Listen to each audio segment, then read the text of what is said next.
Hello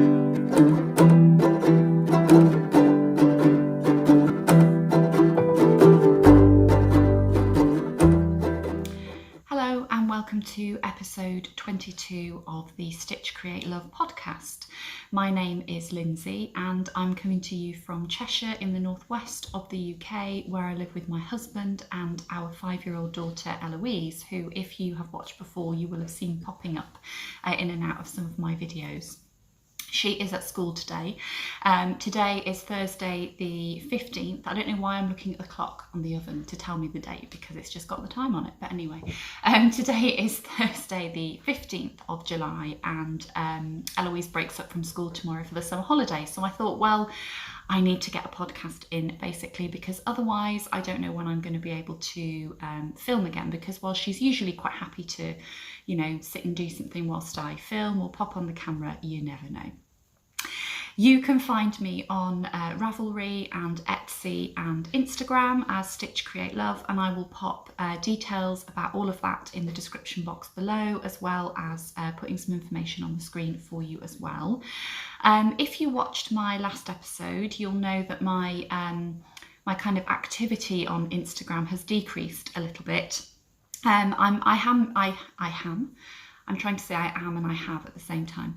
I am using Instagram again a little bit more now, but I would say I'm posting rather than scrolling. So if I put something up and, you know, you interact with it, then the likelihood is that I will be able to see that and I will get back to you. And I'm seeing, you know, the odd thing dipping in and out of other people's stories and the like, but I'm not really using it that much. So I am posting. I am still checking my direct messages, and thank you very much to everybody that got in touch after my last episode. So yeah, I'm on Instagram, but not as active as I would once have been.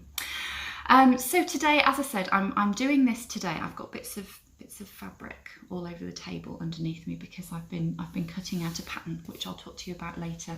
So yeah, it's my last opportunity, I think. Now I can see the mess everywhere. You don't need to know about this. It's my last opportunity for a little while to have a proper sit down, completely focused podcast. So it's probably going to be a bit chatty today. There's not a particular structure. I've got lots of different things to talk to you about. So let's get a cup of tea. I've got mine in my mug, which I think I have shown you before.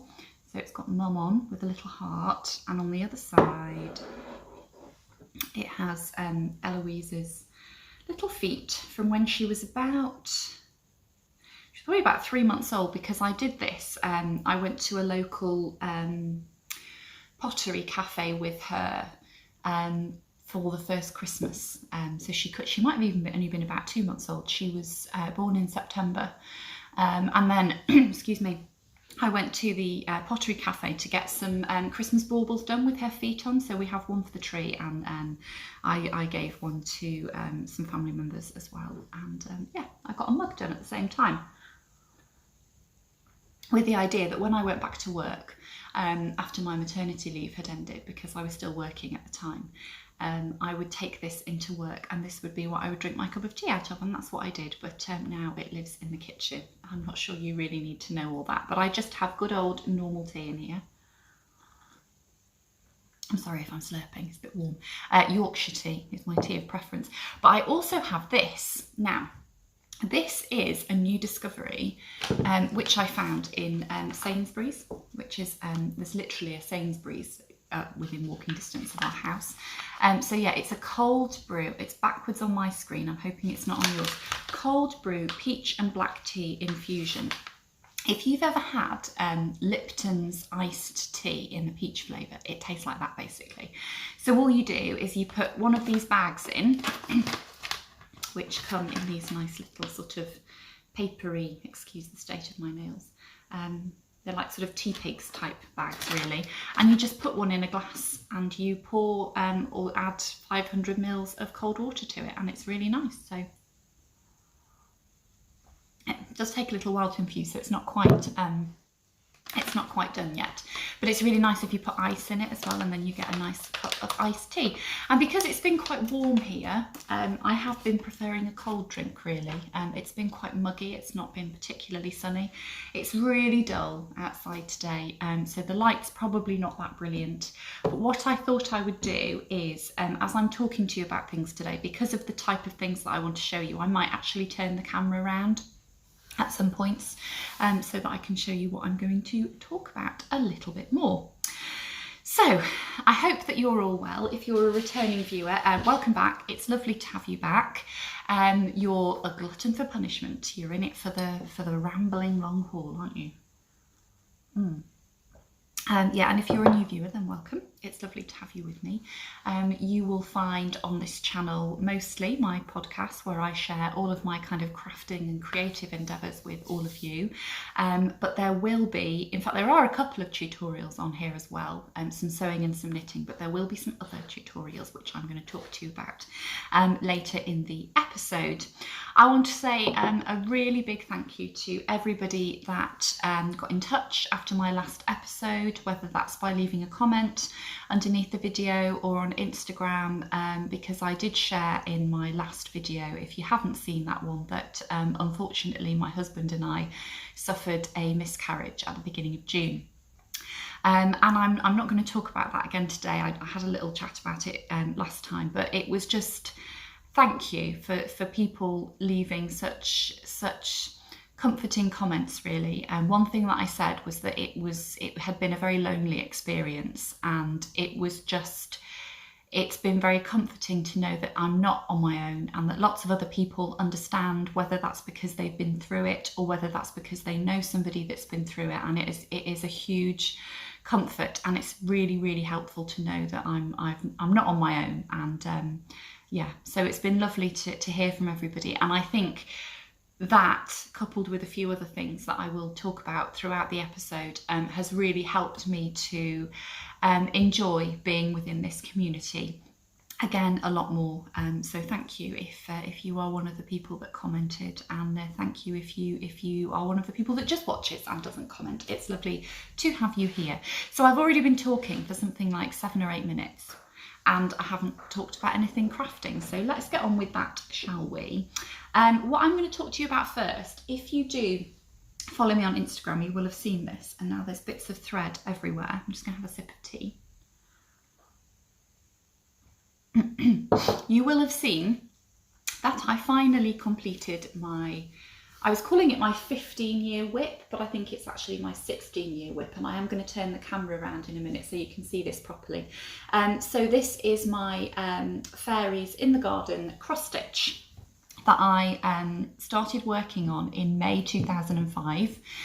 It was a chart that was featured in the May 2005 issue of Cross Stitcher magazine, which is a cross stitch magazine here in the UK. This is not it, because the chart is also available in this book, Cross Stitch Fairies. I talked about this book over a year ago, actually, when I first mentioned this project on the podcast, and I know that it was available then on Amazon and eBay and things like that, and I know a few people did get hold of it, but it's got lots of different designs in it by lots of different designers, and I'll just show you the one that I've just done, which, you know, typically I now can't find. Here we go. So it's in here, in there. So it's a chart by Joan Elliott, and if you are a cross stitcher, then you'll know that Joan Elliott's work, let me see if I can find a close-up in here for you.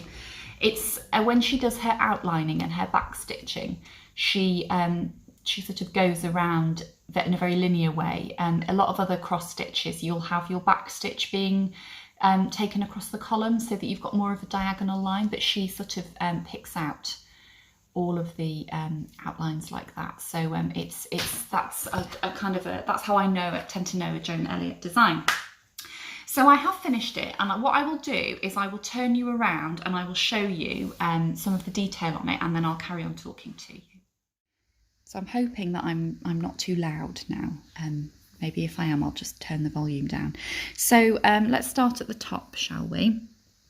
So yeah, the wording is there are fairies at the bottom of our garden, and then it's sort of framed with, it's sort of like I suppose it's branches and twigs, and then it's got a vine which goes round, and there's lots of seed beads, and then obviously you've got your stranded thread, but you've got some sparkly threads here as well. You've got beads here, little fairy blowing bubbles. You've got a little butterfly. This thread here on, whoops, where are we? This thread here on the butterfly is not actually the correct thread, because I misplaced the one that I was supposed to use. And then the wings are all done. Again, I think I've done the outline of some of them in the wrong thread, but if I go in close there, the wings are all done in stranded thread. But you can see, if you look here in the middle, it's got a bit of an aurora borealis look to it, because it's got a blending filament in there, which is like a really, really fine thread that you hold with your stranded cotton. So rather like holding I suppose, a floof with a fingering weight yarn to get that kind of look. So you've got fairies peeping out from all over the place here. But obviously this is a lot of work. You've got French knots on the strawberries. There's a little ladybird here who I'm pretty sure should probably have some antennae, and he hasn't. So maybe I do still have something missing out on this. But you know what? I'm not bothered really.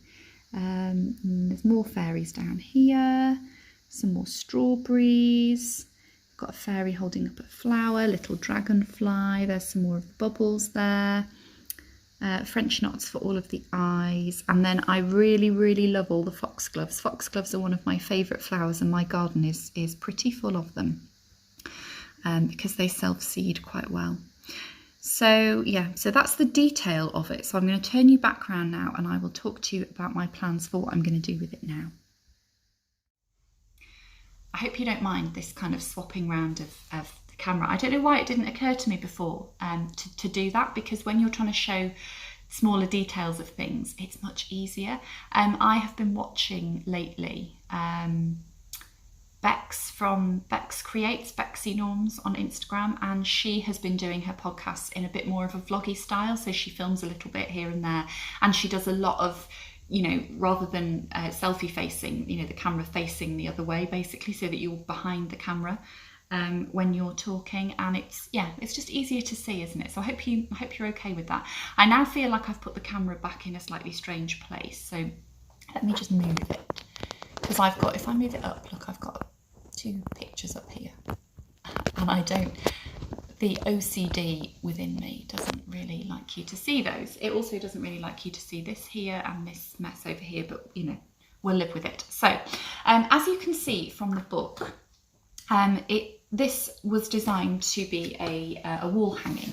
So it's not been designed to put in a frame, I suppose because of the fact that there's beads on it, so it's quite 3D, but it is designed to be as a wall hanging. So that's what I'm going to do with it, and I've been through my fabrics. And I'm going to put it in in our living room, which is where I tend to sit to do a lot of my design work and a lot of my knitting, and that's kind of, I suppose, I mean, we have I'm in our kitchen now, which is quite a big open plan room, and it's a lovely, lovely room. But I suppose the other room is my favourite room, really, because it feels like my room, because I'm the person that uses it the most. We've got the piano in there. I've got quite a lot of my crafting stuff in there, so it feels a little bit more like my place, like my kind of sanctuary, really. So it's going to go in there. And the walls in there are a kind of like a sort of a light sage green colour, not dissimilar to the background colour of this fabric. So I'm going to put it up in there, and originally I was thinking that the background colour of this fabric would be quite nice, and because it's got like botanicals on it, that would be quite nice to do the wall hanging. But I think it actually washes the colours out a little bit. So what I've decided is that I'm going to use this fabric here, which again has got all of the botanicals on it, and I don't think that is going to detract too much from the design, because I'm only going to be using thin strips of it. And I think that going onto a wall which is this kind of colour will be really, really nice. So I'm gonna try and have a go at that before the next episode, and I will I will keep you posted on that. But one thing I did want to say about this, I thought it was a really good opportunity to have a chat about kind of crafting and the emotions around it, really, because I felt quite emotional when I finished this. For a number of reasons. I said to my husband, I finished it and I said, oh, I feel quite emotional about this. And I mean, he's quite used to the fact that I'm a bit, ridiculous and dramatic and get emotional about lots of different things that most normal people probably wouldn't. But he kind of said, well, you've worked on it for a long time and it's a big thing. And obviously, as I mentioned in the last episode, I had spent some time working on it during the worst kind of part of the miscarriage, when I was in a lot of kind of pain and discomfort, and I was feeling very emotional, and I worked on this as a way to kind of focus my mind and to have something else to do. So there is that about it. But I think I feel emotional about it as well, because it's taken me 16 years to complete this. I started it in 2015 and I finished it in, 2005, and I finished it in 2021. And so obviously there's a lot of parts of my life stitched into that. I started this 4 years before I met my husband. My life was completely different. I didn't have a particularly happy kind of teenage and early adult years. That's where a lot of my anxiety comes from. And I spent a lot of time in those years, sitting in the house when, somebody in their kind of late teens, early 20s, you would imagine would be going out with friends and having a hectic social life and, going shopping and all those kind of things. I was kind of sat in the house at the weekend in, clothes that just reflected my mood, sloppy, well-worn, not really taking care of myself and working on my cross stitches. And so that is stitched into this. And also stitched into this are, happier memories, because I've put it down and picked it up over the years. So, when I met my husband, when we moved into our first house together, when I had my daughter, when I was pregnant with my daughter, all of these memories are stitched into this piece. And it almost goes a little bit further than that in some respects, because this is full of different techniques. And, there's beading in here, and there's, holding your blending filament with your thread in here, things that I've had to think about and work out, because when I started this, I was not particularly experienced at cross stitch. I can look at certain parts of this and I can remember, what might have been happening, what I might have been watching on the television, who I might have been with when I was stitching this. And so it's, when I look at it, it reminds me of lots of different things. And it got me thinking, because I know I've watched podcasts before and I've chatted with people before who will work on a project, and if something happens which is not a particularly happy thing in their lives, they stop working on the project, because it's quite common, isn't it, to say, I didn't want to knit sadness into the project. And I have always thought that as well. I don't want to work on this now because I don't want this project to be associated with this stressful, traumatic, unhappy, tragic, time in my life. But having finished this, I think it's something that was unavoidable, because I started it at a time in my life when I was not happy. And at the time I didn't really realise that, but I didn't have a choice over what memories have been stitched into this. And actually now I feel that this represents to me, do you know what? I've got through that. I'm in a very different place now. I'm a very different person. I am extremely lucky and happy, and we all have our own difficulties, and I still have, good days, bad days, good experiences, bad experiences. But it's a really great reminder, isn't it, of how resilient human beings can be, of how strong I have been and am and will continue to be. And so I just wanted to say that, really, because I think we we are all probably guilty of not recognising our own, I can't think of the word, recognising the positive traits about us, recognising how well we're able to do things, how well we're able to cope with things. We don't really big ourselves up, do we? We don't say, oh, you know, I'm great enough, I think. And I've got a really good visual, physical representation of that now, and I am going to enjoy this, and I'm going to put it on the wall, and when I do, I will show you.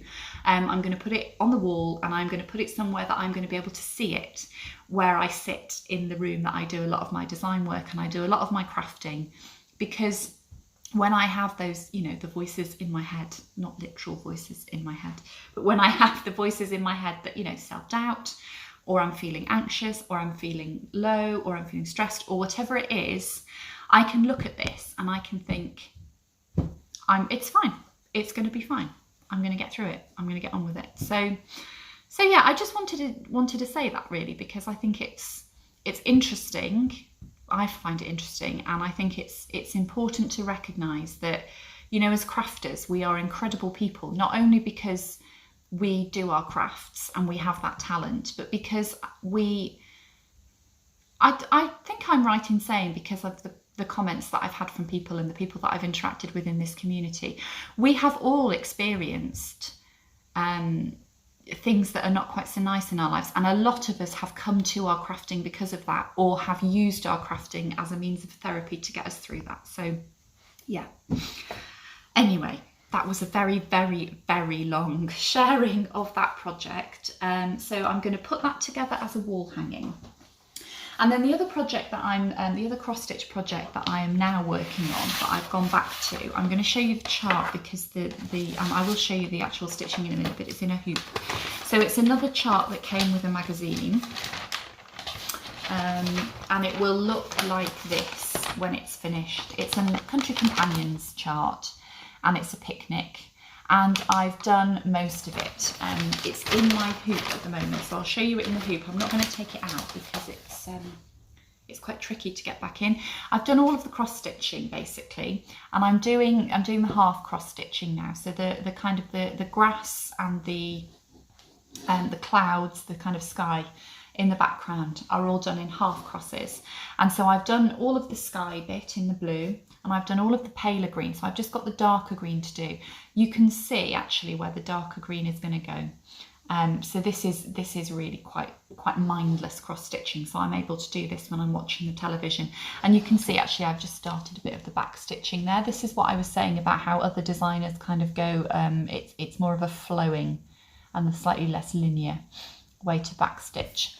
So I'm going to work on that as and when I can. This is a really good one actually for the summer holidays, because if Eloise and I are sitting watching a film, which I really don't want to watch, you know, Annie for the 50th time, then I can focus on that, and I can be working on that. In fact, if I show you at the top, you can see that the back stitching on the flowers. And then I don't know really, I might do it as another wall hanging rather than putting it in a frame, because I've got lots of fabric and I just think it's quite nice to have it as a wall hanging. So that's my cross stitch that I've got on the go at the moment. Where shall I take you next? It's very kind of plans heavy, this video, because I've not really done an awful lot on a lot of things since last time. I have done a bit more work on my dolly. I'm gonna have to reach over and get that, so I'm gonna stop the video and I'll come back to you. Okay, so my Dolly cardigan, which I've been working on for a while, it's patterned by Libby Johnson, who is truly Myrtle. I'm sure you don't need me to tell you all about the details of the pattern if you've watched before, but I will pop them up on the screen anyway for you and in the description box below. So this is, it's a yoked cardigan. It's got a slip stitch colourwork yoke. If you are familiar with her Floozy cardigan, it's the same sort of, it's the same technique involved. And you've got rosebuds on the top here, and this is all just slip stitch colourwork. This was a little bit complicated, but there are tutorials, and you can see that my tension isn't, you know, completely wonderful there. It needs blocking basically.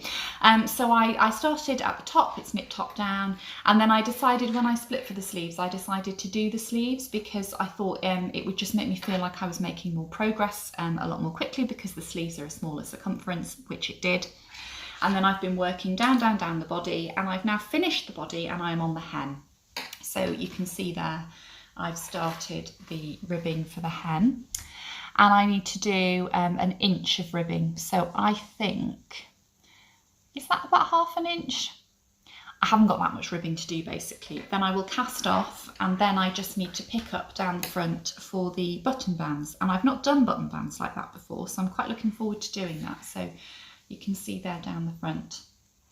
I'm doing the short body option. I want to be able to wear it with, I do want to be able to wear it with jeans and things, but I'd also like to be able to wear it over dresses, because I tend to find that I'm quite comfortable in like sleeveless dresses, but then obviously you need a nice warm cardigan to go over it. I have tried it on as much as I can for length. It's quite close fitting. It's not too tight because I chose the size based on my upper bust measurement, which is what the advice in the pattern was to do. And Libby did lots of kind of chats on her Facebook group about choosing a size and things like that. So I've chosen the right size, but I'm not convinced that it's going to do up particularly well. What I think it will do up at the top, but then lower down, it's not going to do it particularly well, and that's to do with my shape, I think, because I've got very, very wide hips. I'm a typical pear shape, so my hips are a lot wider than the rest of me, basically. But I don't necessarily want it to do up, because it's quite annoying, I think, if you have a cardigan that will do up, and you don't want it done up on a particular day because you might want to see what's underneath, and then it's all like flapping around.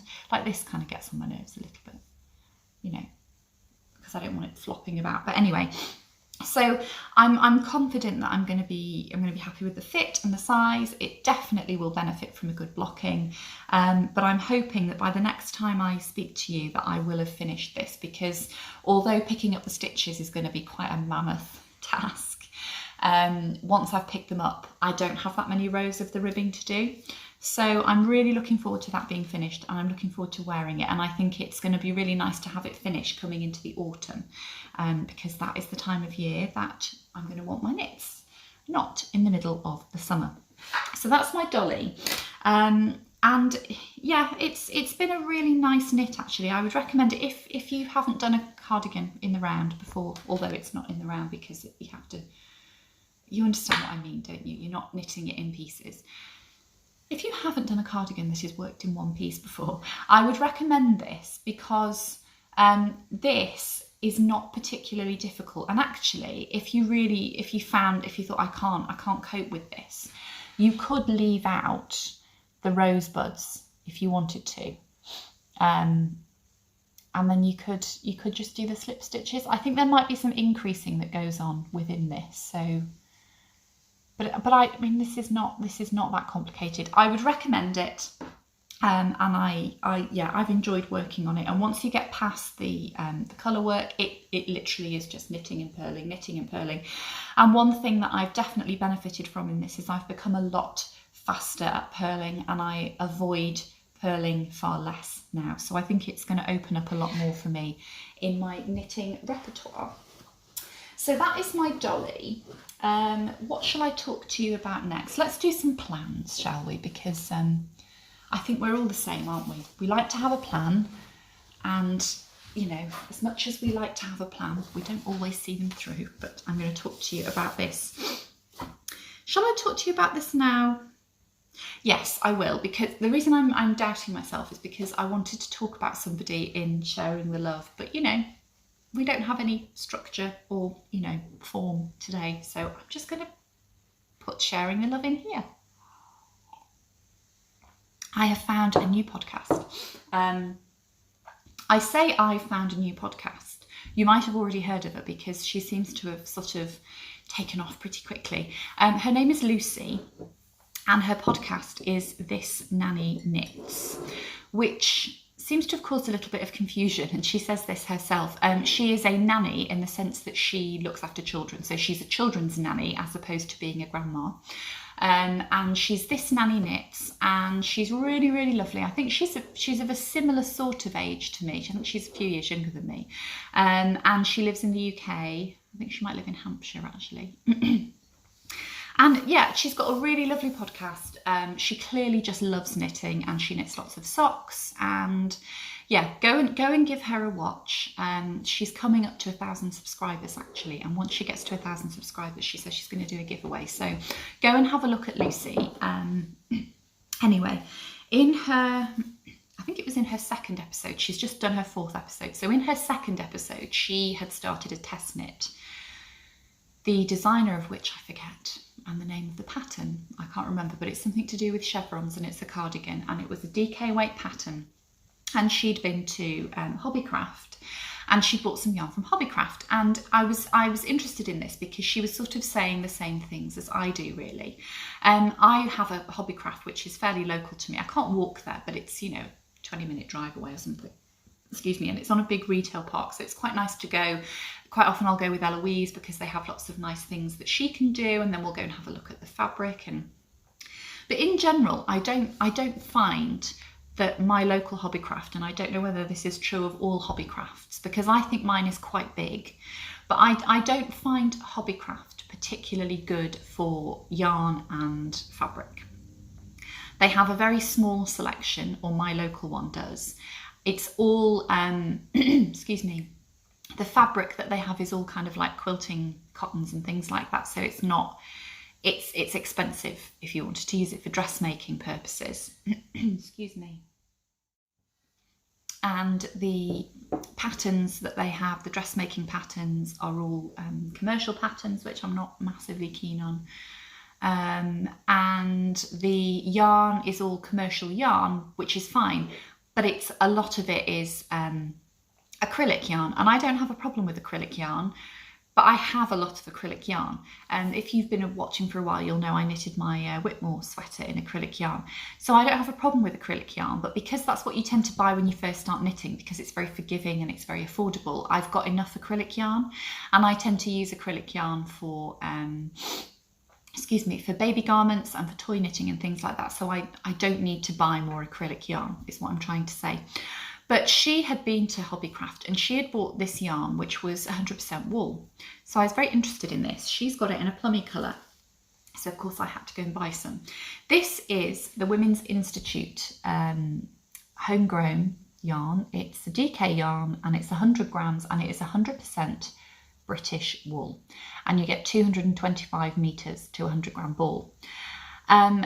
And the reason that I was, thought, oh, I'll have to go and get some of that, is because this is really, really affordable, because all of the Women's Institute yarns in Hobbycraft are pretty much constantly on 3 for 2, I think.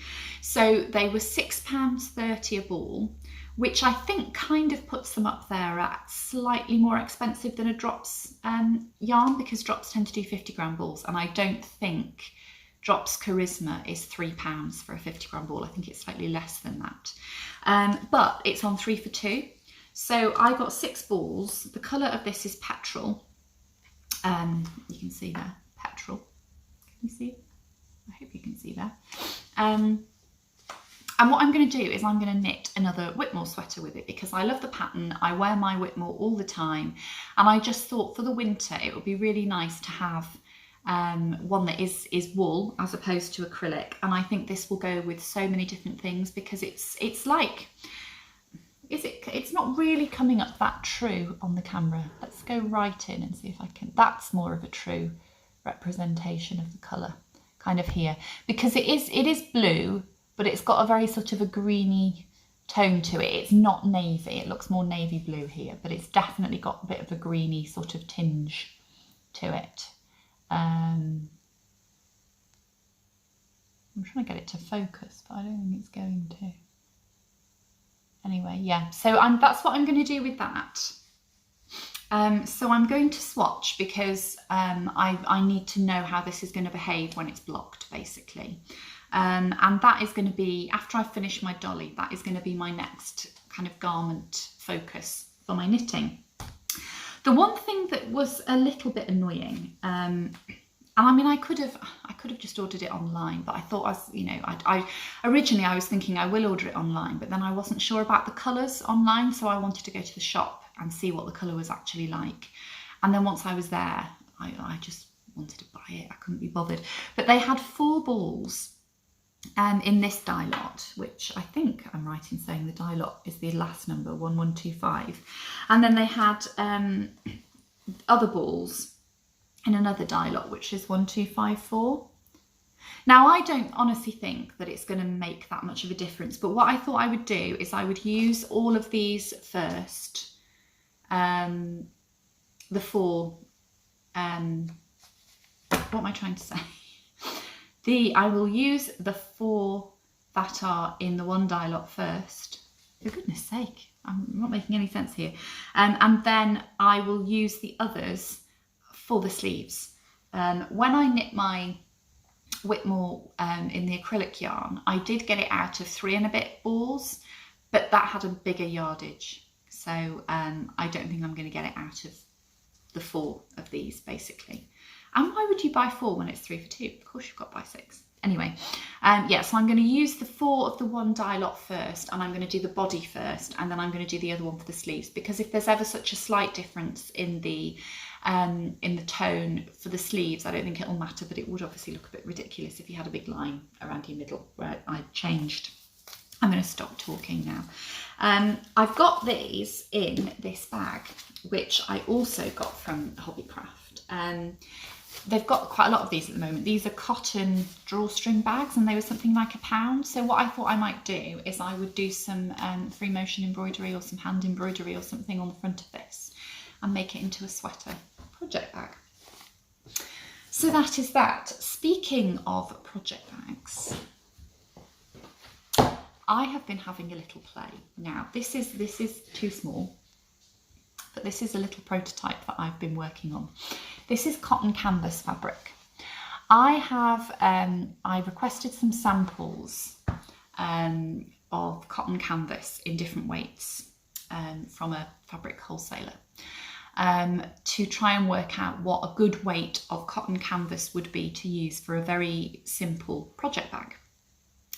Because what I quite fancy doing is making some small project bags. So I'm going to call them I'm not going to call them sock sacks, because I think that's something that somebody else has already called something, but sock size, hat size, accessory size project bags. And they're just going to be little kind of drawstring sacks, really. I'm not going to box bottom them, because I really like the look of just a plain cotton canvas with some free motion embroidery on it. Now, this is awful because I was fiddling about with my tension on my sewing machine and how much work I needed to do. So you can see that it's all it's pulled in here, so it would need stabilizing. I'd need to put some interfacing or something on it if I was going to do that.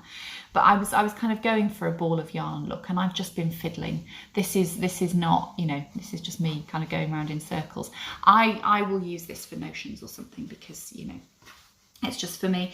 But what I might do is I might have a little play with some designs and do some free motion embroidery, and then maybe put some in my Etsy shop. Not sure. I might just make them for me and for gifts for friends. And I've lined it with just a cotton fabric. In fact, this is Egyptian cotton. I think it's 400 thread count, because it's an old pillowcase. Well, it's not an old pillowcase. What it is it's a pillowcase that I bought in the sale from John Lewis years ago. I bought 2, not realising they were Oxford pillowcases, which are the square ones with the frilly bit round the side, which I'm never going to use. So I thought, right, I'll cut it up and use it as bag lining. I quite like to do that and use everything up. And then it's just got a cotton pull string. So I've been having a bit of a play with that, and I thought that might be something quite fun to do over the summer with Eloise. She can help me, make pictures on stuff. So yeah. So yeah, that's a little bit of sewing that I've been doing. The other little bit of sewing that I've been doing, I'm going to go back to more yarn in a minute, so it's all over the place now.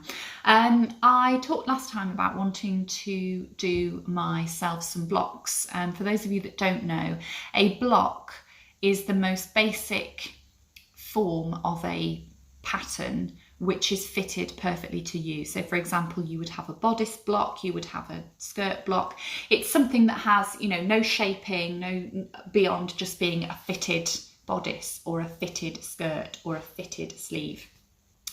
And I have, I've had a little fiddle about and I've actually made my own blocks. Now I did use a couple of books, which I haven't got here actually, that I've got, or I tried to use a couple of books that I've got, but I think I'm just quite a visual learner. So I have been a member of the Sew Over It Stitch School for a while, and there are 2 levels of membership. You can pay £5 a month or £15 a month, and you get access to a different kind of set of stuff depending on which one you choose. And they've recently moved their Stitch School platform over to their main website. So if you were a Stitch School member, you were being asked to cancel your membership. And if you went over and you re-signed up, you only had to sign up for 1 month, whereas usually you have to pay for 3 months up front. And you also got a free PDF dressmaking pattern of your choice. So I had always been a £5 a month member. Excuse me. Sip of tea. But I thought if you were £15 a month, you get access to what they call their master classes, which are their online classes, and one of those was basic pattern drafting of a bodice and a skirt block. So I thought, well, for £15 I'll go and join, and I will have my free PDF pattern, thank you very much, because they're about £13 each anyway. And I will go and I will sign up and I will do this class. So that's what I've done. I've gone over there and I've done this class, and you can buy it as a standalone class. I think if you buy it as a standalone class, it's about £50. But it would, honestly, it was so good. What you basically had to do was you had to take all of your measurements, and you would talk through that as part of the online class and write them all down in a table, and then you drafted your blocks from your measurements, and then you were shown how to fit the block to your measurements. So for example, I drafted my block, made up my bodice, and then when I tried it on, the bust point, which is supposed to sit at the fullest point of your bust, I can't remember whether mine was up here somewhere or down. Anyway, it was in the wrong place, so you're shown how to move that, make up another toile, and then, you know, you take bits out of, because I always end up with a gaping neckline and a gaping arm here. So anyway, I sorted it all out, and I now have, and I will pop some pictures in here if I can, a perfectly fitting bodice block and a perfectly fitting skirt block. And I am really looking forward to now using some other books that I've got. I showed you one of them last time actually, which is also here, that I got out of the library. It shows you how to change a basic block into other things. So how to change your neckline, your sleeves, and all the rest of it. And then last week or this week, they've also added some more classes onto the Stitch School platform. So there's how to draft a sleeve block, and there's how to draft a square neck top using your block. So I'm going to have a look at those, and yeah, I'm really looking forward to having a go at that. It's just nice to have something that fits me. And also what I've learned as part of that course, I mean, I have quite a lot of sewing knowledge, but I don't have an awful lot of fitting knowledge, and certainly not any kind of pattern drafting knowledge. But what I've learned from doing my blocks will now help me with other patterns, excuse me, that are out of the packet where I have fit issues, because I now know that if it's gaping here, I know what to do, or if it's gaping here, I know what to do. So that was really good. So I'm looking forward to coming up with some ideas for things that I can do with that block to make some stuff. Make some stuff. It's a really bad way to explain it, isn't it? But I have cut out a pattern that I'm going to make up. This wasn't my free pattern, because I couldn't get this one as my free pattern because it's a paper pattern and a PDF pattern.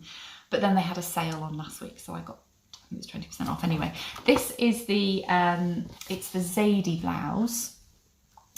And if I hold that right up there for you, so you can do it as a dress or a blouse, and I'm going to do it as a blouse. And so it's gathered into the neck here, and then it's got long sleeves, which of course you can alter the length of, gathered into a cuff, and it's got like a dipped hem. And you can see I've written there, add to length, because I wanted it to be slightly longer, and the pattern was made up.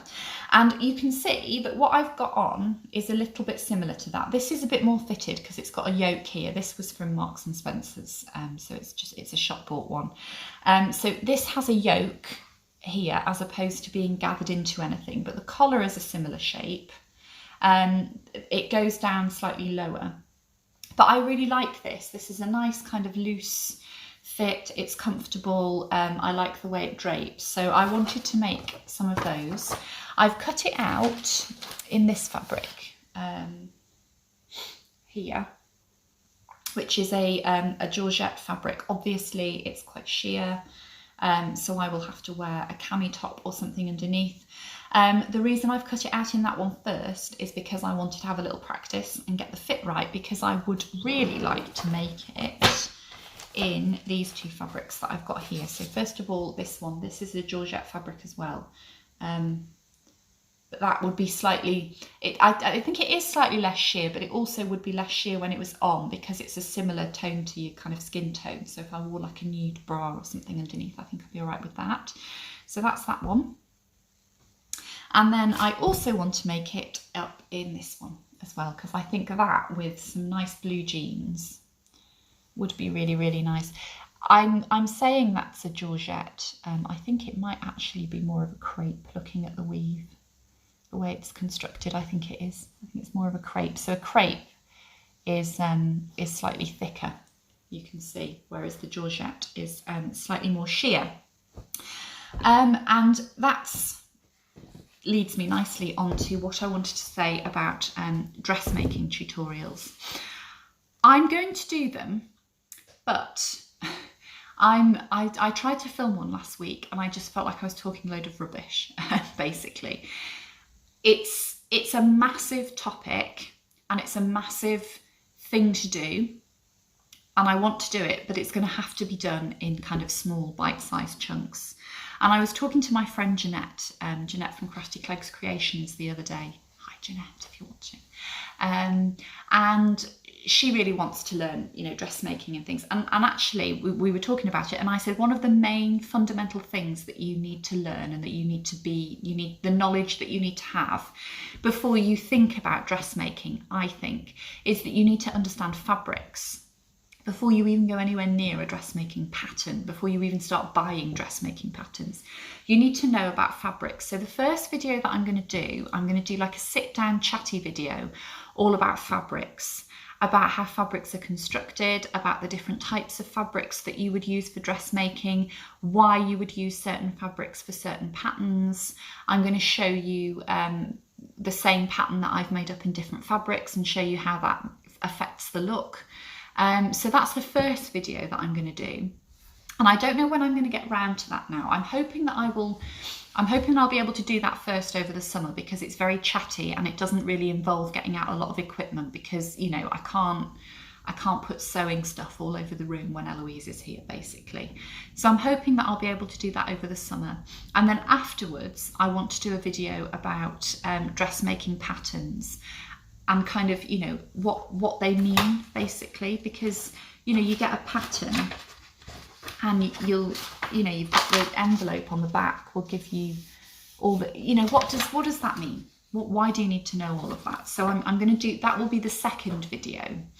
And then after that, I think what I will do is I will, as I'm working on projects, I will do, you know, little techniques videos to show you how to do something. And at some point I will choose a pattern and we'll perhaps work through it together. We'll see. Yeah, so that's what I'm thinking. That's where I am with that. And one thing that I did think about when I was kind of making notes for all this was, even if you don't really want to do dressmaking, I think you will get a lot out of the chat about fabrics and the chat about patterns. And probably, you know, if you want to do sewing, you'll get a lot out of the techniques videos as well. So it's not just for people who want to do dressmaking, because a lot of what I'm going to say about fabrics applies to knitting and other crafts that involve fibre, because it's all about different kind of raw materials and how they behave and how they are put together and what result that creates. So that's what I'm going to do dressmaking wise. Right, I'm going to go back to yarn now. because I have a couple of things that I wanted to show you. I'm wondering why that bag's all floppy. It's floppy because I've taken out the pattern, which is what was giving it some structure. Honestly, if you could see the state of this table, my tea is now cold. But it's okay because I've got my peach infusion.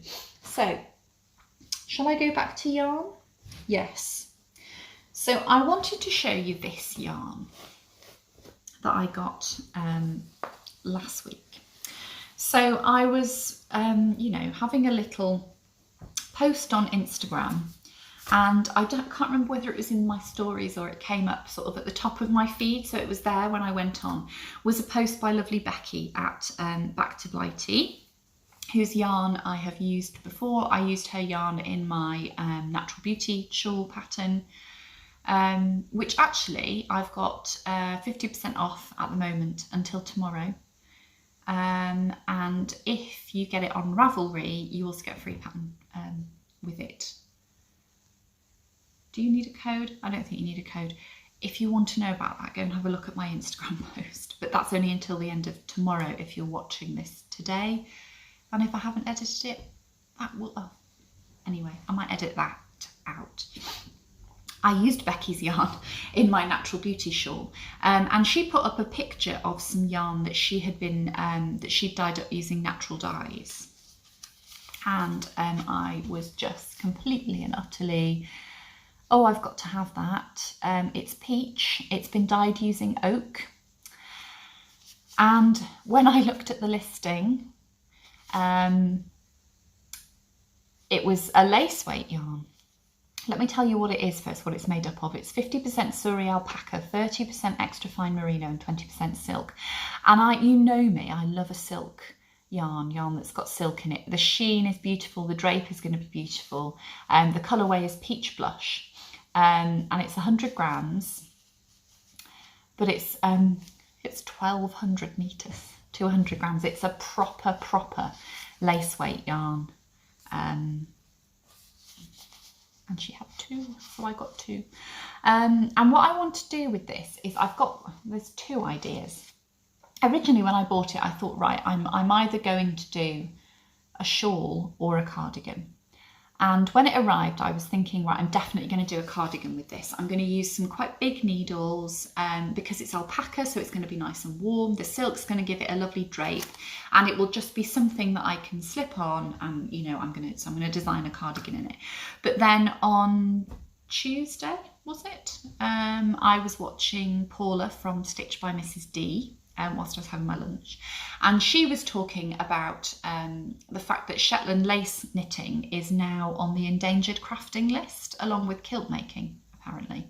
And then I subsequently watched Amy Palco's latest podcast, The Meaningful Stitch, and she was saying that kilt making, because her daughter is a kilt maker, is on the endangered craft list as well. That's an aside. But anyway, Shetland lace knitting is an endangered craft. And so Paula had decided that she was going to knit a lace weight shawl. And I thought, oh, lace weight shawl, what could I do with that? And I've got some nice books that have got things in. So I might do a shawl. I don't know. I haven't decided. However, winding up 1,200 metres, well, actually 2,400 metres of yarn, it's upside down the label, but you get the idea. It's going to be hard work. But it's so soft. You would not believe how soft this yarn is. So yeah, that's what I want to do with those. And then I also wanted to show you some more yarn that I have had as a gift to me from a lovely friend. My knitty friend, Ruth, has the Ruth Loves to Knit podcast. She's just hit 1,000 subscribers. If you don't know Ruth's podcast, go over and have a look. I'm sure you do. And I love it that Ruth always starts her podcast with, I'm Ruth and I love to knit. And it's almost like as if, you know, you're going to a yarn addict, hoarder, anonymous meeting, you know. My name is Lindsay and I'm addicted to yarn, that kind of thing. So yeah, I really enjoy Ruth's podcast. I was having a bit of a de-stash on in my Etsy shop. I'm going to talk about my Etsy shop again in a minute. But I went through my stash thinking, do you know what? I need to de-stash some of this yarn. There's something buzzing there, is there? Little fly. It's gone out, it's fine. Do you find that having the doors and windows open, things just fly in and then they're just in the way? Anyway, rambling aside again. Where was I? Yes, I thought I'm going to have to go through this, and there must be things that I'm not going to use because, you know, storing, there it is again, you can see it flying across, storing hand-dyed yarn, I find it a bit stressful because, or yarn that is made of natural fibres, that is made of wool, especially in the summer because of moths. I keep all of my hand-dyed and my kind of luxury yarn in a box which is absolutely, you know, stuffed full to within an inch of its life with lavender bags, because I'm just absolutely determined not to end up in a situation where anything's getting damaged. So I went through my stash thinking I will de-stash. I didn't find very many skeins that I was happy to de-stash. But I de-stashed a couple, put them up in my Etsy shop, and Ruth said, oh, I really, really love this particular one, but you know, I can't, I just can't because I've got too much yarn already. And I said, look, if you want it, I'm happy to do, you know, a swap. I would have been happy to gift it to her, but she felt better about doing the swap. So yeah, we did a swap, and I sent her the skein of yarn, and I sent her some of my stitch markers. And she sent me a package in the post, which was just so generous, and it was lovely. So I'm going to show you what she sent me. So she sent me this bag, which is just so, it's lovely and bright, and it is by, I don't even know if this is still a shop, but it's Tea Cake and Make, and it does say that they have an Etsy shop. So yeah, go and have a look. Really lovely bag. And she sent me some yarn.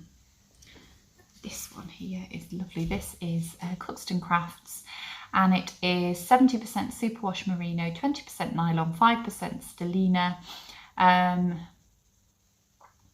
Now it does say colour acquiesce, but then it's also got written on it Hello Summer. So I'm not 100% sure what the colourway is, but look at that. Isn't that lovely colours? So it's got stellina in it. And then this one as well, which is For the Love of Yarn. This is 100 grams merino nylon sock. So it doesn't say the composition, but I suspect it's probably 75-25, 400 meters, and the colorway, it just says Sock Club August, and it's got a really nice progress keeper, a little gnome. So that's that one. And don't they go really nicely together? They look so lovely together. I can see these in a shawl. And then she also very kindly / naughtily sent me this one as well. This is a botanical yarn, and this made me laugh. So it's 75% superwash merino, 25% nylon, 425 meters, and the colourway is Houseplant Killer, and that's me. I kill all of my houseplants. I don't know whether it's because I don't water them, or I water them too much, or I do water them. What I'm trying to say is I don't water them often enough, or I water them too much. I just don't get on with houseplants. I kill them all. I kill succulents. I kill everything that is indoors. I'm pretty good with outdoor gardening, but indoor gardening, not a clue. So yeah, and I think actually that goes really well with those as well. So maybe I will put those into a Ruth-inspired shawl. So I have thanked Ruth, but thank you so much, Ruth. They arrived last Friday when I was in the throes of making stuff for my shop, which I'll talk to you about in a minute. And I just had stuff everywhere, and I was rushing to get stuff done because, you know, I needed to get stuff done before school was finished. And it was just lovely in the midst of all that chaos to open such a lovely package. So thank you. Thank you so much, Ruth. Okay. I have reopened my Etsy shop. I say reopened my Etsy shop. It's never been closed, and I do sell my patterns in my Etsy shop, but that's all that I had in my Etsy shop for quite a while. And I did mention in my last episode that I was quite fancying making some more stitch markers and progress keepers. And I think doing that and having a purpose for doing that in terms of for putting them in the shop has been really, really helpful for me in helping me kind of move forward after, you know, all the kind of the emotion and, you know, the physical side of having a miscarriage as well. So it's been really helpful for me to have that focus, and I've really enjoyed doing it, and I've become quite addicted to making stitch markers and things now. So there are some things in the shop at the moment, and thank you so much to everybody that has supported the shop. I think it's really nice with stitch markers, isn't it? They're a nice little treat to yourself, and you will always use them in a project. I don't think, personally, I don't think you can ever have too much yarn, but you know, I acknowledge that I have a lot of yarn sitting waiting to be used because I can't use all the yarn at once. I'm not sure you can ever have too many stitch markers and progress keepers, because I am always, you know, when I'm working on a project and I need a stitch marker or a progress keeper, I'm constantly having to go to a different project bag to find, you know, different. So I don't think you can ever have too many. So it's kind of guilt-free treating of oneself, if you like. So I've got some different sets in the shop, and what I do with all of my stitch markers and progress keepers, I use various different metal tones findings. I don't use you know, sterling silver and stuff like that. They're all kind of plated metals, so I will use silver tone, gold tone, rose gold tone, and I've also got some copper wire as well that I use. Everything's in this box. Do you know, rather than me actually rustling, I'm going to stop recording and then I'll tell you about them. Okay, I've got the bits out that I wanted to talk to you about. You would think, wouldn't you, that having been podcasting for, you know, 18 months, that I would realise that you really should get the stuff out that you're going to talk about before you start filming. Anyway, now somebody's sawing or drilling outside. I'm sorry if you can hear that. I don't know whether you can or not. I don't think it'll be interrupting. No, what's the word I'm looking for? I don't think it will be too loud that you can't hear what I'm saying. Oh, for goodness sake, just stop. Anyway, yeah, so I use different metal tones. And what I'd always done historically was I'd like, you know, if I was going to use silver tone metal, the whole thing had to be silver tone metal, the whole set had to be silver. And I don't know why it didn't occur to me to mix it up in the past, but that's what I started doing, and I really like the way that they look. And I also use gemstones in my jewellery. They're all kind of semi-precious gemstones, so, you know, amethyst, tiger's eye, lots of agate, quartzes, stuff like that. I do also use some glass beads, some check glass beads, and very occasionally I will use some synthetic things, just for the way they look, really. But in the main, I do tend to use gemstones, and in the listings for anything that I make, I will always tell you what gemstones you will get. And if anything is kind of, you know, synthetic, they will just be referred to as a bead rather than, you know, an amethyst bead or whatever. Anyway, so there are some sets in the shop at the moment, but when I started a year ago, when I first had this kind of stitch markers and progress keepers in the shop, one of my lovely customers was very kind and got in touch with me and said how much she liked what I'd made. But she said that she felt that what she'd ordered was so lovely that she wanted to wear them as jewellery. And had I thought about doing them as jewellery? And I said, well, no, I hadn't really, but, you know, that might be something to do in the future. Anyway, fast forward to now. And I have made some into some jewellery. So these are going to be going into the shop tomorrow night at 6 o'clock. They are very difficult to show you on here, so I will turn you around in a minute. So these are, I'm calling them Notions pendants at the moment. I may change my mind about what I'm going to call them when they're actually listed. I will turn you round and show them to you. But what you've basically got is you've got an antique brass tone split ring. So it's what you'd find as it's like a key ring, really. I'll show you so you can see. It's quite tricky to open it up and put stuff on and off. So that's not how these are all attached. I'll talk to you about that in a minute. And then you've got a flat, it's a faux suede flat leather cord. And then it's just knotted at the other end. But if you wanted to make it longer or shorter, you could just undo that and sort it out yourself. So they're all kind of set to the same length. So that's how long they come as. I love the jingle. So I'm going to have lots of different ones, and I'm going to have, you know, some will come with more stitch markers and progress keepers, and some will come with less. They're all going to be one of a kind. What I quite like to do, so the things that are in the shop already are kind of like, they're slightly smaller sets, and so I've got, you know, 2 of some, 3 of some, 5 of some, whatever it is. But what I like to do with these is I like to make them all the same but different. Who says that? The same. Oh, it's Paula, isn't it? And Paula says about her, so Paula has a teddy bear club, and she does, like, I don't know, 20, 30 of, you know, for each listing of the club that she does. And she always says she doesn't use a pattern because she likes them all to be the same but different, so they're all slightly different. So although, you know, these are all, you know, they all have the same ring, they all have the same cord, and they all have stitch markers and progress keepers on.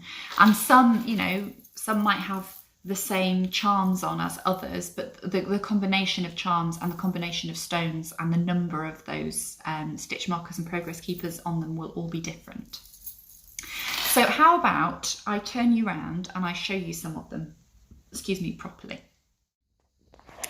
Okay, so I've turned you round, and these are the ones that I've made so far. I am going to be hopefully doing some more once I finish talking to you. The light is not that brilliant here, so you're not necessarily getting the best representation of the colour. I would say it's looking ever so slightly warmer than it actually is.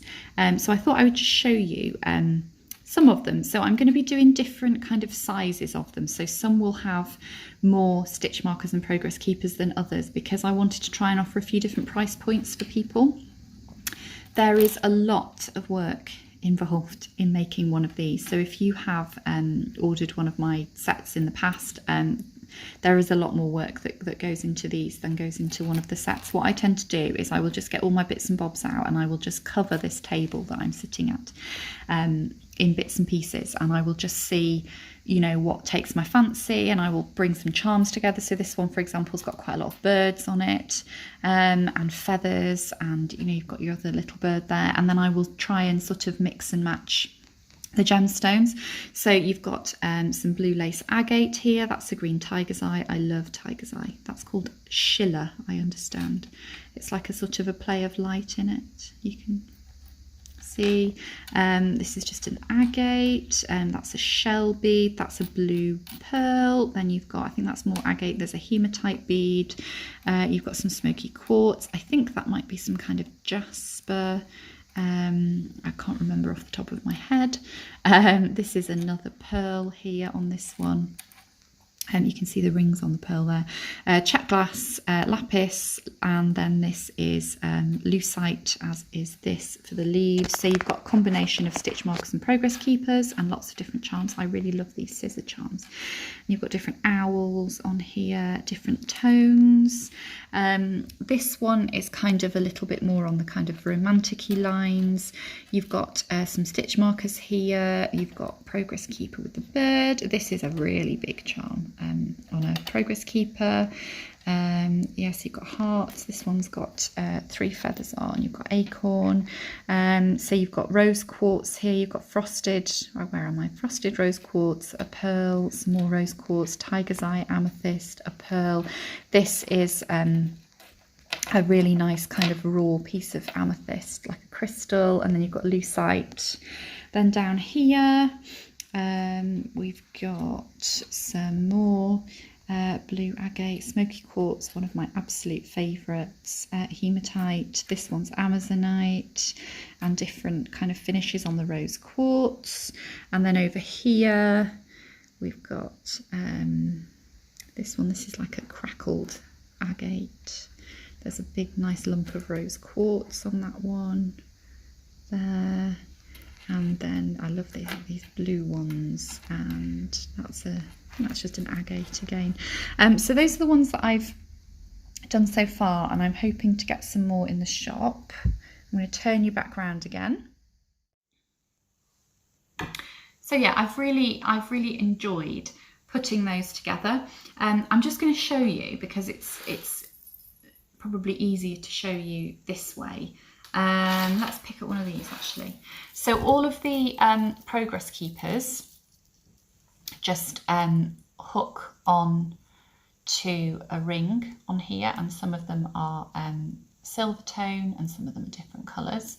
And all of the stitch markers, let me see if I can show you, all of the stitch markers attach kind of the other way, so the lobster claw hangs off of there, and then you can detach the stitch marker, because you know you don't want to be prizing open the split ring to try and get everything off. So you know, it's really easy to take them on and off, and you could, if you wanted to, add others. You could probably fit, you know, 2 or 3 different progress keepers onto one of those.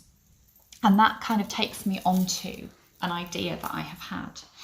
I'm thinking about, let me see if I can just find, I've got one of the kind of necklace rings somewhere ready to go to put more stuff on. Yeah, what about if I did an advent whereby you opened up on day 1 your necklace with your cord and a progress keeper or a stitch marker already on it, and then you had maybe 12 or 24 of these fastenings. So these are the stitch marker fastenings for this one, and these are the progress keeper fastenings. And then every day you opened up another stitch marker or progress keeper and added it on, and then at the end you'd have a necklace with 24-ish, because you know I probably do some days where I'd have, you know, if it was a small stitch marker I'd put like 2 or 3 of those in. You'd have all of those on your necklace. Something to think about.